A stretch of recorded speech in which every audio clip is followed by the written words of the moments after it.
নগর ভবন যে একটা অচল অবস্থার মধ্যে চলে গিয়েছে, সেটার জন্য দায়ী একমাত্র স্থানীয় সরকার। দৈনন্দিন যে সেবাগুলো রয়েছে সেই সেবাগুলোকে আমাদের তত্ত্বাবধানে চালু করা হবে, কিন্তু এর বাইরে অন্য কোনো বিভাগ বা অন্য কোনো উন্নয়নমূলক কর্মকাণ্ডের জন্য যারা এখানে আছেন তারা অফিস করতে পারবে না।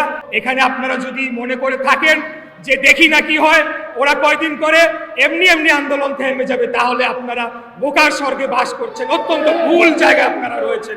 কখনো বলছে যে এখানে ত্রুটিযুক্ত রায় দেওয়া হয়েছে, কখনো বলছে এখানে যে প্লেট সেটাকে পরিবর্তন করা হয়েছে, কখনো বলছে যেটা ওনার বক্তব্যে ছিল যে আমাকে যদি এখানে মেয়র হিসেবে শপথ গ্রহণ করতে দেওয়া হয় তাহলে একটি ধর্মভিত্তিক রাজনৈতিক দল নাকি ৬,০০০ তালিকা করে রেখেছে সারা দেশের কাউন্সিলরের, এবং সেটা তাদেরকে নাকি দিতে হবে। তো এই ধরনের কথা, কনফ্লিক্টিং কথার মাধ্যমে কিন্তু বোঝা যায় যে আসল কারণটি কিন্তু তারা বলতে চাচ্ছে না। আসল কারণটি হলো রাজনৈতিক কারণ, যেই কারণে আমাকে আজকে এই শপথ গ্রহণ অনুষ্ঠান না করার মাধ্যমে প্রকান্তরে আমি যেটা বলেছি যে উনি অবৈধ, হাসিনার আমলে তাপসের যে নির্বাচন সেটিকে তারা বৈধতা দিয়ে চলেছে।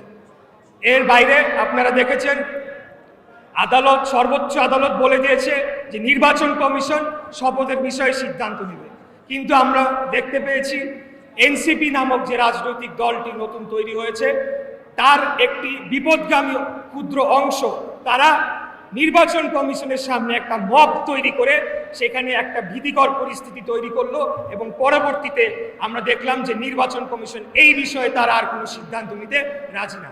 তাহলে এটা জনগণের মাঝে কি বার্তা পৌঁছাচ্ছে? যদি তাদের পছন্দনীয় কিছু না হয় তাহলে তারা সেখানে গিয়ে মব কালচার তৈরি করবে এবং পরবর্তীতে তাদের পছন্দ মতো সিদ্ধান্ত দিতে হবে। অতএব তারা নির্বাচন কমিশনকেও বাইরে থেকে অবৈধভাবে প্রভাবিত করছে, তারা আদালতকেও তারা মানতে চাচ্ছে না, তারা সংবিধানকেও মানতে চাচ্ছে না, তারা কোনো কিছুই মানতে চাচ্ছে না। যখন প্রয়োজন হচ্ছে তারা বলছে যে তারা সংবিধান মানে না, অতীতের কিছু মানে না, আবার যখন প্রয়োজন হচ্ছে তখন তারা এই সংবিধানেরই দোহাই দিচ্ছে, এই সংবিধানেরই অজুহাত দিচ্ছে। তাই আজকে আমি যে কথাগুলো বলতে চাই সেটা হলো যে আমরা চাই আলাপ আলোচনার মাধ্যমে বাংলাদেশের গণতান্ত্রিক উত্তরণের যে প্রক্রিয়া শুরু হয়েছে সেটিকে আমরা সমর্থন করি, এবং আমরা চাই না যে সেটি কোনোভাবে বাধাগ্রস্ত হোক, কারণ আমাদের মূল উদ্দেশ্য হচ্ছে বাংলাদেশে একটা জাতীয় সুস্থ সঠিক অংশগ্রহণমূলক জাতীয় নির্বাচনের মাধ্যমে জনগণের সরকার প্রতিষ্ঠা করা।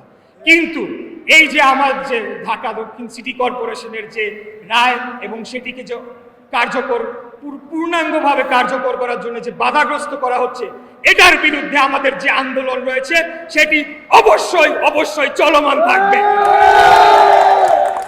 এখান থেকে ফিরে আসার কোনো সুযোগ নাই। ঠিক আছে দাঁড়া, আমি ঠিক আছে দাঁড়া।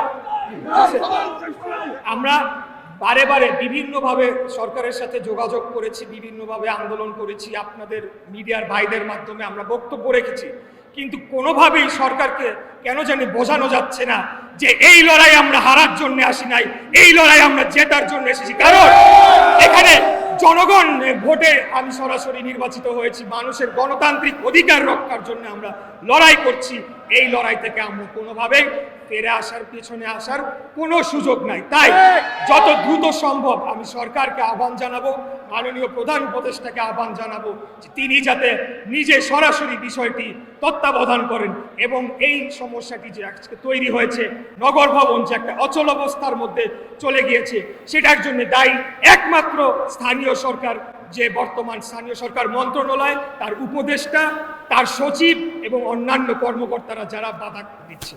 তা আমি বলবো যে আমরা আইনের শ্রদ্ধাশীল, আমরা নিয়মতান্ত্রিক রাষ্ট্র পরিচালনায় বিশ্বাস করি, তাই আমরা গণতান্ত্রিক উপায়ে আমরা শান্তিপূর্ণ অবস্থান কর্মসূচির মাধ্যমে আমরা এটা সুরাহা করতে চাচ্ছি। কিন্তু আমরা চাই না জনগণের আর ভোগান্তি দীর্ঘায়িত হোক, আমাদেরকে বারে বারে এখানে এসে আন্দোলন করতে হোক, মিডিয়ার ভাই আপনাদেরকে বারে বারে ডেকে আনতে হোক, এই একই বিষয়ে বারে বারে আপনাদেরকে ব্রিফিং করতে হোক। তাই আমি সরকারকে বলবো, এখানে আপনারা যদি মনে করে থাকেন যে দেখি না কি হয়, ওরা কয়দিন করে এমনি এমনি আন্দোলন থেমে যাবে, তাহলে আপনারা বোকার স্বর্গে বাস করছেন, অত্যন্ত ভুল জায়গায় আপনারা রয়েছেন। আমি আবারও আপনাদেরকে বিনীতভাবে অনুরোধ জানাবো যে নগরবাসীর দুর্ভোগের কথা চিন্তা করে হলেও আপনারা দ্রুততম সময়ে এটা সুরাহা করেন। আমরাও চাই এটার একটা সুরাহা করে একটা যৌক্তিক পরিণতি এটার করতে। এখন যেভাবে রয়েছে, যে অবস্থায় রয়েছে, এই অবস্থা থেকে আসলে কোনোভাবে আমরা ফেরত যাওয়ার কোনো পর্যায়ে নেই, কোনোভাবে আন্দোলন থামানোর কোনো সুযোগ নেই। আমরা আজকে নতুন করে আন্দোলন বিরতিহীনভাবে আমরা অবস্থান কর্মসূচির ঘোষণা দিচ্ছি। নগর ভবনে আমরা জনগণকে নিয়ে অবস্থান করব।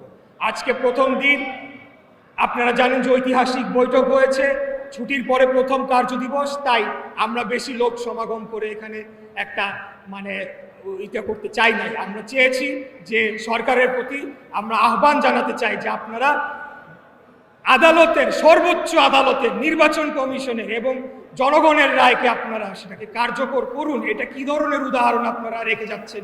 এটা তো আপনাদের জন্য কি কোনো ভালো কোনো উদাহরণ হচ্ছে কিনা? এবং আমার জন্যও এটা কষ্টকর যে আমি জনগণের জন্য দুর্ভোগের সৃষ্টি আমার ওদের করতে হচ্ছে, কিন্তু এটার একটা কারণ রয়েছে এবং সেই কারণটা হলো যে আমরা যদি এখান থেকে পেছনে ফিরে যাই তাহলে পরে একটা গণতন্ত্রের জন্য একটা আঘাত হিসাবে এই উদাহরণ সৃষ্টি হবে, যেটা আমরা কোনোভাবেই আমরা হতে দিতে পারি না। আমরা সকল পর্যায়ে কথা বলেছি, সকল পর্যায়ে সলা পরামর্শ করেই আমরা আজকের এই কর্মসূচি ঘোষণা করছি। তাই আমি সরকারকে আবারও আহ্বান জানাবো, আপনারা দ্রুততম সময়ে এটা নিষ্পত্তি করেন, না হলে আমাদের দলের সর্বোচ্চ পর্যায়ে আপনারা বৈঠক করে এসেছেন, সেই পর্যায়ে কথা বলে এটার মীমাংসা অতি দ্রুত করেন। তা না হলে কিন্তু এই যে অচল অবস্থা সৃষ্টি হয়েছে সেটা কিন্তু কাটবে না। আমরা একটা সিদ্ধান্ত নিয়েছি যে দৈনন্দিন যে সেবাগুলো রয়েছে সেই সেবাগুলোকে আমাদের তত্ত্বাবধানে চালু করা হবে, কিন্তু এর বাইরে অন্য কোনো বিভাগ বা অন্য কোনো উন্নয়নমূলক কর্মকাণ্ডের জন্য যারা এখানে আছেন তারা অফিস করতে পারবে না। এবং আমরাও প্রধান ফটকের তালা, এটা একটা প্রতীক, এই তালাটা আমরা খুলতে পারছি না, আমরা অত্যন্ত দুঃখিত। কিন্তু জনগণের যে দৈনন্দিন যে সেবাগুলো রয়েছে, জন্ম নিবন্ধন সহ আরও ইত্যাদি যে জরুরি বিষয়গুলো রয়েছে সেগুলো কার্যকর করা হবে, সেগুলো আমাদের তত্ত্বাবধানে চালু করা হবে। আমি অন্তর্বর্তীকালীন সরকারকে শেষ কথাটি বলতে চাই, আপনারা হয়তো ভাবছেন আমি গায়ের জোরে আমাদের যারা জনবল রয়েছে, জনশক্তি, তাদেরকে নিয়ে এসে এখানে দাবি করছি, আসলে কিন্তু তা না। আপনারা ভুলে যাচ্ছেন আইনি যদি কোনো একটা বিষয় থাকে, আইনি যদি কোনো অধিকার থাকে, মেয়র ইলেক্ট অর্থাৎ নির্বাচিত মেয়র হিসেবে আমাকে আপনারা কোনোভাবে এখানে আপনারা চাইলে এখানে মুছে ফেলতে পারবেন না, বরঞ্চ ভবিষ্যতে আপনাদেরকে কিন্তু এই যে শপথ ভঙ্গ, সংবিধান ভঙ্গ, দায়িত্ব অবহেলা, মন্ত্রণালয়ের নিষ্ক্রিয়তা এবং সর্বোপরি জনগণের ভোটের অধিকার, যারা আমাকে ভোট দিয়েছিল তাদের অধিকারকে আপনারা বিঘ্ন করেছেন, তাদের রহিত করেছেন, সেটার জন্য আপনাদেরকে আইনি মোকাবেলা বা আইনি চ্যালেঞ্জের মুখোমুখি হতে পারে ভবিষ্যতে। কিন্তু আমরা সেই ধরনের কোনো পদক্ষেপ নিতে চাই না। আমরা চাই না এই সরকারের বৈধতা নিয়ে কোনো প্রশ্ন উঠুক। এরপরে আমাকে যদি আপনারা আমার যে প্রাপ্য অধিকার বা জনগণের যে প্রাপ্য অধিকার সেটা যদি নিশ্চিত না করেন, তাহলে কিন্তু ভবিষ্যতে আপনাদের বৈধতা নিয়ে প্রশ্ন করার সুযোগ আমার থেকে যাবে। অতএব আমি এটা কোনো ভিন্নভাবে না নেওয়ার জন্য অনুরোধ করছি এই সরকারকে। আবারও অনুরোধ জানাচ্ছি, আপনারা দ্রুততম সময় এটা নিষ্পত্তি করেন।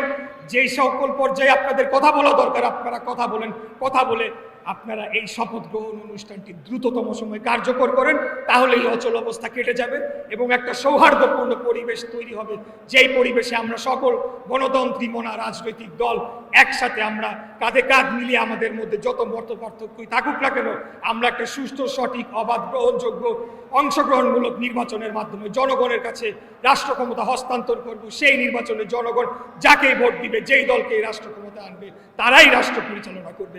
এটাই হচ্ছে আমাদের প্রতিজ্ঞা, এটাই আমাদের ওয়াদা।